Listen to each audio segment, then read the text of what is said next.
कौन है नु कहीं कि उठी का ना ना ना कौन है कि इन चुमा ना देबू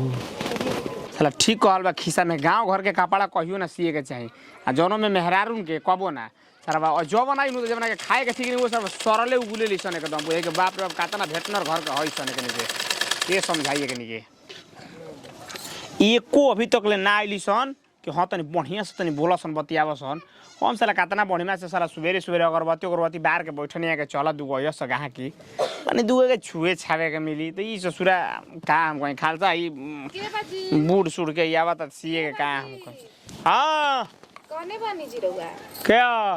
आवा ने कहनी है हां कहीं कि हई हमार नाप दिहल रहे ओ उ सब चीज से भेजवले रही हमर ब्लाउजवा अच्छा अपने रहे हई जब नाप दिह रहे हई साइज आही में बांधना लगाव रहे त रौरा हई साइज छोट कैसे क देनी बांधना छोट बा देखि त नापी त आ बांधना वा ओ बनाना छोट पहले साइज छोट बानू हां हई नाप तनी तनी त तनी से घुमी त तनी केने से तनी महाराज कैसे रुबा कह तनी कि छोट बा में एकदम साइज एकदम नाप के एकदम सियले बानी हम हई देखि त हई महाराज एकदम हई 1 नंबर का 4 फीट एकदम हई होता केना देखि त हई हई देखि त हई आजी रोकी ऐसे ना ना रोकी ना हम समझता नहीं गोलो चाको ढेर कइले बानी हाथ ना गाल हम बुढ़िया हई हई देखि त हई जैसन देले बानी हई 2 अंगूरी के हई गाला बा हई और ओरा 5 अंगूरी के क देले बानी बताई त ओरा पे विश्वास को दे नाप सही से ना ले हई हटाई लुगा हटाई त अब सर ओरा नाप ले ली त ना ना एकदम हम नाप ले हई लुगा हटाई पहले कि अब हम ना निमन लुगा हटाई डिस्टर्ब होई देखे दे पहले हमरा के देखि त तनी हेने से ना नापल जाला रह ना हम समझत बानी कहां से नापल जाला हाँ एकदम 1 नंबर के साइज त बा याद हो आजी त बांधना लइखी लगइले रहुआ हई 1 नंबर के साइज बा केना बस खालसा बांधने न लगावे के बा लगा दे कहनी हां साइज नाप के रख ली अब हम बार-बार हई देब ना नाप आव नाप ठीक नु अब बस हई देखो त हई ठीक है त बा रुपया ले एक बेर त गब गब ले ले तनिया एही पर सोच तनी करी त ऐसे एही पर कहला पर कहम कि कहत आइजा टोला महला में के एगो बानी रहुए नु आदमी विश्वास क के दे दिहेला कोना ना कोनो दिक्कत नहीं है हमनी के देखी आता ना महंगा सही ना तबो बाकी बाजारी पसिया त औसर हई त लगाई त सोच करी से तो ऊपर चढ़ाई पूरा जाता ना ऊपर चढ़ा हम चढ़ा दी ना फिर ई का करतन जी ना ऊपर चढ़ाई तब ना पाब साला सुबेरे से बैठल बानी एगो आवे ले रोज आज ओकर टाइम बाटे बेरा आवे के अभी तक लुआइल ना पता ना उ कब आई साला मन लागत बा ना बेरा हमर सीए में का हम कहीं अभी तक ले आइल ना देखो तनी कब ले आवेली बाकी बिया नु मेहरारू एकदम हीरा हियो आ जाले दुकान पर धक्का धक एकदम चलेला आ नापे में एबर आई तो बेमाने मतलब के नाप 3 हाली ना कही तब हूँ नाप देखो तनी कब ले आवेले हाँ आगो जय हो जाता रहा हाँ आवो अरे बाप रे आगलू रउआ ई बताई कि कितना अच्छा से हमर साइज रउआ जानत नहीं अब तो वो एकदम से बिगाड़ दी ना ओहो तोरा ना हाउ बात से नाराज बानी चुप रह ना कुल बहाना डोरी काहे नहीं खिलो गइले डोरी लाग जाई कने नु बैठो पे कने नु हिसाबे से बैठियो कने है हम ढेर भारी बानी जी ना एकदम 1 नंबर के बात का तू कह देलु तनी भारी नहीं खू कने के मरद तार कहां रहेला अब सुरता वाला के बारे में पूछो का है अपना बीच में हमारा बीच में हम ही कहनी नु कहनी ना चलती जे तनी के ना घूमे हमनी के हम तो कब से तैयार बनी उहे तो कहत रहनी कि तनी चलती जा घूम फिर लेती जा के ना केने चले के फोन उने बेरा काहे ना कोइलु राती के संजीव से रिचार्ज हमार खत्म होल बा रोरा कहले ना रोरा तारीख याद ना रहेला ओहो कोनो चीज के डेट याद नहीं रखत कोने घरवा में कोनो या शौक ना करली सनातन जल्दी लियावेलु तो का करी हसन कोनो हमरा के बहरी कोनो चीज माने बाजारी से कोनो सामान लेके रहेला कुछ लेके रहेला कोई लेबे ना करत हम बाजारियो में जाई ना सिवाहू करे हम रोगा भी आई ना ना ठीक बा हमारा बहुत निमन लागला तू आवेलु तो सारा साच कहनु एगो और बात हम लोग से कहल चाहत कह ना जैसे रौरा हमारा के नापी ना जैसे छू चुके हो सही सबके नापी ना ओहो हम ऐसा कर सकता नहीं सब के ब्लाउज मांगे नहीं तोहरे के कसम खा के कहीं तो रोजी के क्रिया खा के कहते देखो हाल तो तू ही कोई तो तारा के देखो नहीं नु साला फिदा हो गनी यही से नापे के काम लेना तो सब कुछ नाप ना देखो देखो कोई को नापी रखले बन देखो देखो तलू हेकर नाप के हसिए के बाटे सियत रहनी अभी बैठ के जानलू हम केहू के छुए नहीं ना सिवाय तहारा के जानलू इतना अच्छा लागे लू का हम सच बहुत ज्यादा नु कहनी है नु हां कि गाय बिगाड़ देले बनी कौन हाय हम कहां बिगड़ ले बनी ई तो वही सही के तो ह जोन साइज बा जोन देखी है एमे डोरी लगावल बनू कहनी है नु कहनी कि ओ ठीक है ना कहनी है कि एगो चुमा ना देबू ले हाँ सलाम बहुत खुश रही ना कि तू कब हम कह देबे लोग ले ले तोरा का माना कइले बनी ना करम ई तो बात बोले बा कातना तू हमरा का माने लू हाता ना साला आज तक हमरा दुकान पे एको कस्टमर ना आइलो ना राहुल की रेखा कहतनी हम अपन मोहर से सुख कुछ नहीं की जानले जवन सुख जानले बनी तो उड़ौल से जानले बनी बाप रे बाप हाता ना साला पगला जी बर्दाश्त ना हुई की तरह हमरा जी अब और हमर प्यार देखी रौरा परती और हमर स्नेह बढ़ल जाता है हनु कैसन चूड़ी लगता रौरा एक नंबर के साफ एकदम सुंदर लगता राहुल लाइन का हो हई ना बाबा हम गई रही ओ सलाम तो भुलाइए गुरानिया सुधीर बाबूआ आ सुनाते नहीं के तहरा के आय आदमी कबे से चिल्लात ना अनि नु की कहां भाई जी बेटा हुआ खड़ा हो आई हो अब ना पी तो हां अब हाय देखा हो धरी छन के पतो हो के भाजा बतिया तनी जीरोगा एथि ए महाराज हाला कतना करतनी ना प्ली हीरो का है हाला करे वाला बात हाला आदमी करियो नहीं आ हो बेटा बता हर बड़ी आदत खराब बाटुए अच्छा ये तू बताओ कि मेहरानू के मुंह देखत में हमर बेलो जे छोट सी दे रहा एकदम हम बच्चा हनी देखत तनी काहे छोट बा काहे छोट नहीं खे अब फैलल जाता दिन पर दिन त यहां के का गलती बा बोलबू ढेर कहा ना कि बोलम हई कितना छोट बाटे आय अभी ना काज बटन बिना कइले ही दे देले रह काहे छोट बा महाराज है देखी तई का देले रे नोड़ा 30 है है देखी तई कतना बा है देखी तो है देखी तो 38 देले रानी हां देखा है साइज है देखी तई रे बा ए कतना बा कितना बा है देखी तो ए बा कना है ए कहां तई बा नहीं खे कहां बाटे उहे नु हां 38 में 20 में अंतर नहीं खे ओहो आय कहन तन जमीन आसमान के फर्क हो गइल बाटे काहे ऐसन कुल के सही ना जीरोगा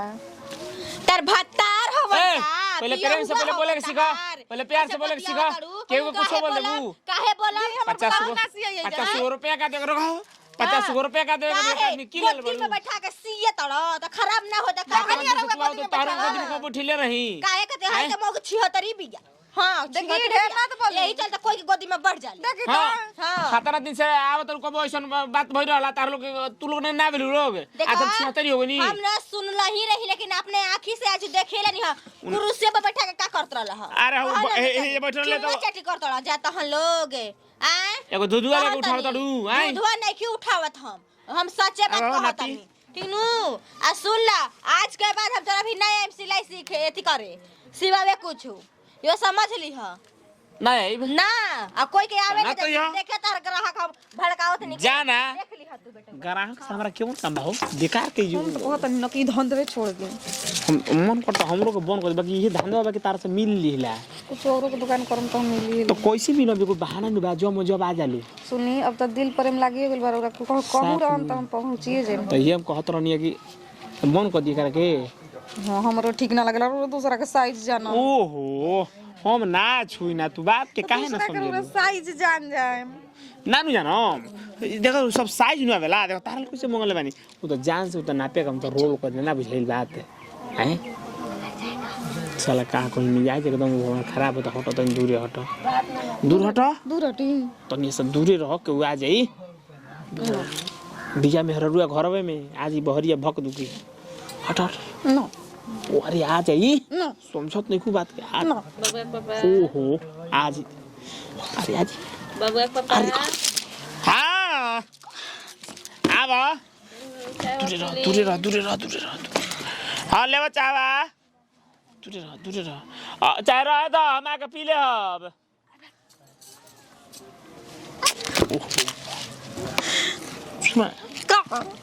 काहे की सियालो मोबाइल रिचार्ज कर के फोन करी तो ठीक ठीक ठीक ठीक नहीं होता प्लान बना के कहां जाए के बा जा तो का करत हां आवा तनी यो सोइनी मौका पावे ले नु के काम के मिजा जावे एकदम थोर क के ध देबे आवा तनी तों क दी है यो एकदम से अभी ये चाय पियइला बिनु बेचैन क के धइले बाड़ी बनवले बाड़ी लेमन ची लावा हो छटको करहिए में ले कनिया ना दियाइल त चल त गैस से आदमी बना देबो। अरे ठीक बा जी जी हम रख से कराहिया ना कोबिया तुड़ा गइले कोबिया तुड़ देलू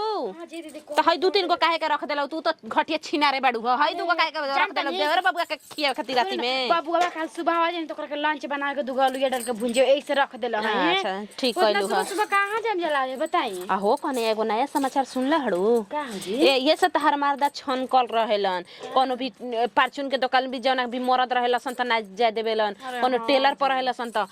सुधी रवानु मेहरानू के पट्टावताटे लइकी बिटिया टिटिया कोनो जातै सन त ना पहिं के बहाना टोलेता। अच्छा भर सके दीदी और सीता भाई न का बरबरा तो रही कथि के हम ना जिम सिवावे नतिया भी ऐसे करता वैसे करता तो हम का जाने हम कुछ ना बोलनी कनी का हो गइल जी का हो गइल कुछ बताओ तड़ी चलो चलो जा तड़ी नीचे मुड़ी गार के गाड़ी दे आई हो दादा उहे बात बाटे उहे बात बा संदीप अब के कता रख लेले बा पर गटे मेहरानू ना के जानता रोज कता ब्लाउज सिवावे जातिया उनके रोज ब्लाउज सिया ताटे काल कता पकड़ा गई रहसन पर देख ले रही देखले रहे रिचमनिया बो अच्छा मिलत रहसन छते पो आ उतुआ सिलैया जहां करला ओ जिगा में गोदी में लेके आ करत रहे ये दादा छत पर हम बोली आदमी देख ले का खत हो कम जाइए दीदी का इज्जत बा हो इज्जत बा यो त खेलवाड़ी भी एगो भतार छोड़ के जतिया यार पट्टावे हैं त कन के घर में कौन की इज्जत बाटे के काला की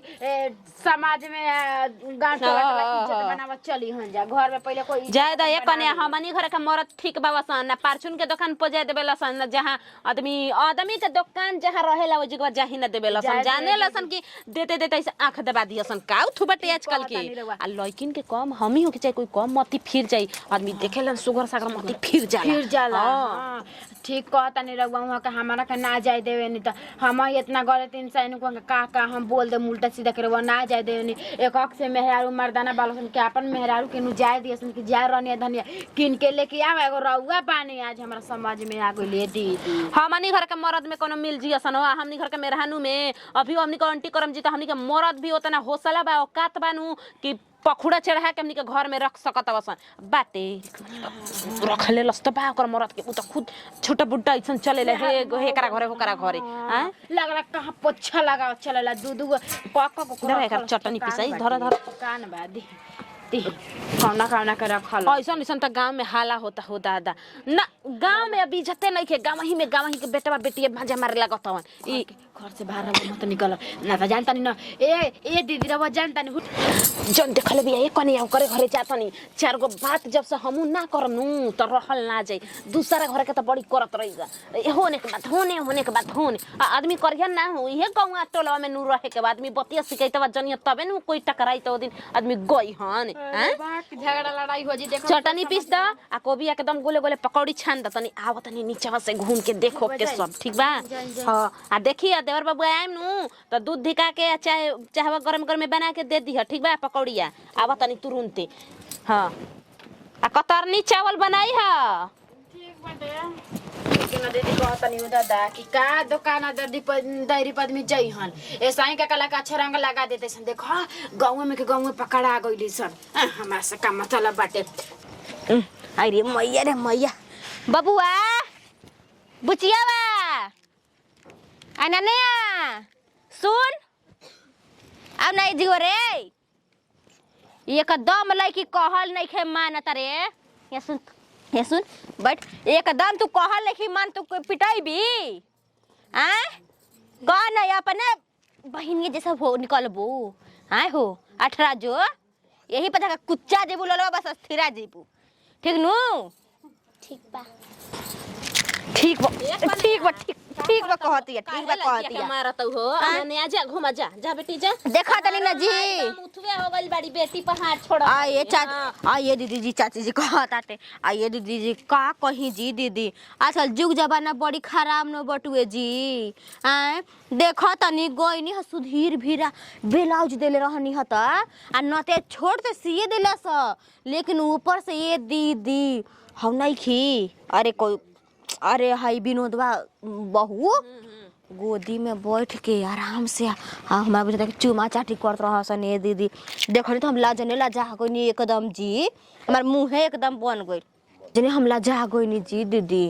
समझ जाई गांव घर में अभी इहे होता ते इहे होता बिया हलो के आग फुकले बाटे तब हले इहो बिया हले काहे कनी के जरूरत रहे आ वो भड़ुआ ना बाहो आ सियत मेहरानू के इहे सब चलिए कछया उठू करताटे आ घर ही में उठू करतव